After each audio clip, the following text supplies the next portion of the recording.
Hello, artists. Today we're going to be talking about a famous artist, and he's going to be our inspiration for our first project this year. We've actually started a little bit of this first project, but now we're going to take a moment to learn about the artist behind what we're going to create.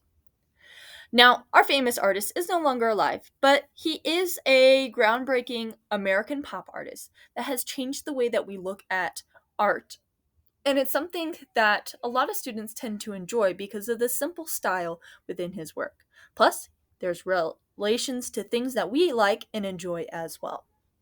Now, our famous artist, his name is Roy Lichtenstein. Roy Lichtenstein was an American pop artist, which means, yes, he was in the United States of America. More particularly, he's in New York. And his art style we call pop art because artists that create things or create pieces of artwork that have to do with things that are popular at the time. Now, he was more working in the 1960s, so things that were popular then may not be popular now, but some things have stood the test of time for popularity. If there was a pop artist today, which there still are, they might create things that are popular based off of things that are popular now, like a lot of artists tend to enjoy making things about video games or cartoons or movies and stuff like that. We're going to see some comparison of some things back in Lichtenstein's time as well that may still be popular today. Let's look at one of his artworks. Here we have a painting that Roy Lichtenstein created based off of, do you recognize that character? You probably do because Walt Disney released his first comics and cartoons of his famous character, Mickey Mouse, and his partner, Donald Duck. Now, in the 1960s, these characters were very popular, and they have stood the test of time. They are still popular today. In this artwork, we're going to see a couple of different things that we're actually going to be taking into our artwork. One of these things is the way the color is used. If you look at this artwork, do you see the whole rainbow of colors? If you answered no, you are correct. We only have a few colors on here. In fact, it's the primary colors, but it's using those primary colors to create this artwork. We call this a limited color scheme. We're going to be using a limited color scheme similar to this in our artwork. Another thing we see in this artwork that we're going to take into ours is the use of words, or what you may hear me call text or font. Usually in art class, I try to get us not to use words or text within our artwork because we want the artwork to speak for itself. However, in this artwork, our text and font is actually going to be the main thing of our artwork. So we can use it when it's appropriate for our projects.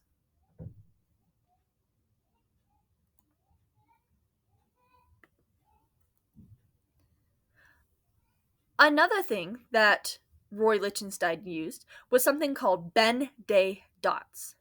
Ben-Day dots are a way of creating the illusion of something being fully colored.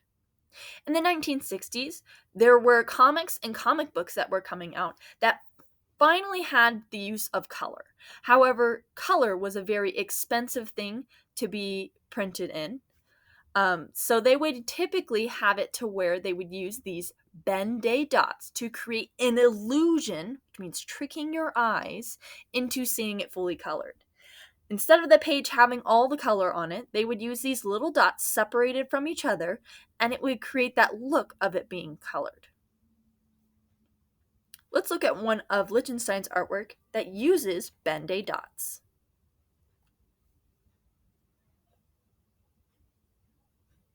Where do you see the dots within this artwork? I see the dots in her shoulder, neck, face, lips, and eyes. In this artwork, you'll see that we have the use of those Ben-Day dots to create that illusion of it being fully colored. The closer you are, keep in mind this is a digital platform, so it's going to look a little bit different than it would in person. But if you get closer, you can see those dots pretty easily. But the farther you move away, you're going to see that illusion of making it look fully colored. If you want to pause the video and step back from your screen to see the dots disappear with it behind your eyes, you can go ahead and do that. Just make sure you hit play again when you're ready. In this artwork, you also see the use of the limited color scheme we had talked about. Let's look at another one. Here's Lichtenstein's artwork called Vroom! Do you think the title matches this artwork? In this artwork, we not only have that limited color scheme we've talked about, we've also got the written words or text of Vroom, but there's two other things in this artwork that we're going to be taking into ours as well. If you look on this artwork, there's going to be some guiding lines that are bringing our eyes inwards. Those guiding lines are helping create emphasis. Can you say out loud to yourself, emphasis? Emphasis is a principle of design, which means it's a way of using line, shape, color, or any of those other elements of art to create art. Emphasis is about bringing your attention somewhere or grabbing your attention right away. This artwork uses those guiding lines I mentioned as well as a free form shape in order to emphasize the word vroom. Emphasis is important, but so is that free form shape. We've got this explosion shape happening in the middle around the words vroom that is guiding our eye inwards. Now, when I say free form shape, I'm talking about a shape that does not have rules. When a shape has rules, like what shape has three sides? That's right, a triangle. A triangle, a circle, or square are basic shapes, which means that they have rules to them.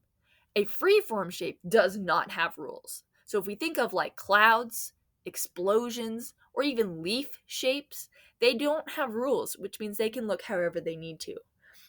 For our artwork, we're going to use a free-form shape to help emphasize our letters. So bringing that attention to our letters. Let's look at one more artwork. Here is Roy Lichtenstein's most famous artwork, Wham! This artwork is his most famous and one of the largest of his artworks. In fact, it's almost as big as the east wall in Mrs. Tagg's room. That's really big. Now, in this artwork, if we think about the 5 things that we're going to be taking towards our artwork that we've talked about. Thumbs up if you see text or written words. Thumbs up if you see a limited color scheme. Thumbs up if you see emphasis where your eyes are being guided somewhere.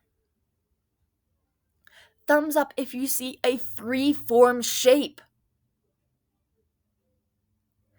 And then you probably won't be able to give your thumbs up for Ben-Day dots because there's not actually Ben-Day dots in this one. He uses a different technique for it instead, but we're going to be using Ben-Day dots in ours. So 5 things from all of Rory Lichtenstein's artwork that we're going to be using for ours.